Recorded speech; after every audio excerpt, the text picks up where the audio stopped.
आज आमचा निघून गेलेला आहे सीन, आज आमचा निघून गेलेला आहे सीन, कारण आज आम्ही देशभर साजरा करतो आहोत महिला दिन. पत्रकार महिला ज्या आहेत जवळजवळ मला वाटतं 30% महिला इथं आहेत, तिथं 30% महिला इथं आलेल्याच आहे. त्या सगळ्या महिलांना मी या निमित्ताने हार्दिक शुभेच्छा देतो. आणि महिला राज जे आहे हे महिला राज तसं आलेलंच आहे. जवळजवळ 50% महिला जे आहे स्थानिक स्वराज्य संस्थांमध्ये आज ते अत्यंत उत्कृष्ट काम करत आहेत. अलीकडे IPS अधिकारी, IAS अधिकारी, तलाठी, डेप्युटी कलेक्टर, तहसीलदार या ठिकाणी आता आम्ही त्या दौऱ्यावर जाताना मी अनेक ठिकाणी बघितलं, अनेक ठिकाणी महिला आता तहसीलदार आपल्याला पाहायला मिळतात MPSCच्या एक्झाममध्ये आलेल्या.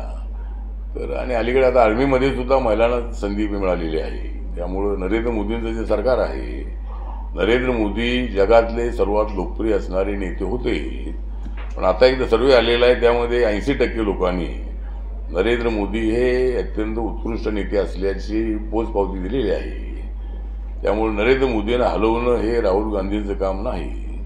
तर राहुल गांधींना नरेंद्र मोदींना हलवता येणार नाही.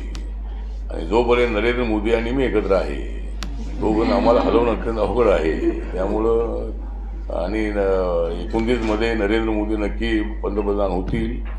आणि आता जे इंडिया आघाडी आहे, इंडिया आघाडीमध्ये दम राहिला नाही. महाराष्ट्रामधली महाविकास आघाडीमध्ये दम राहिलेला नाही आहे. आणि त्यामुळं आम्हाला चिंता अजिबात नाही. त्यामुळं केंद्रामध्ये आमचं सरकार मजबूत होतं आहे आणि आता अनेक ठिकाणी आम्हाला चांगला विजय मिळतो आहे. त्यामुळं नरेंद्र मोदीच्या नेतृत्वाखाली देश एका विकासाच्या उंच पातळीवर घेऊन जाण्याचं आमचं स्वप्न आहे.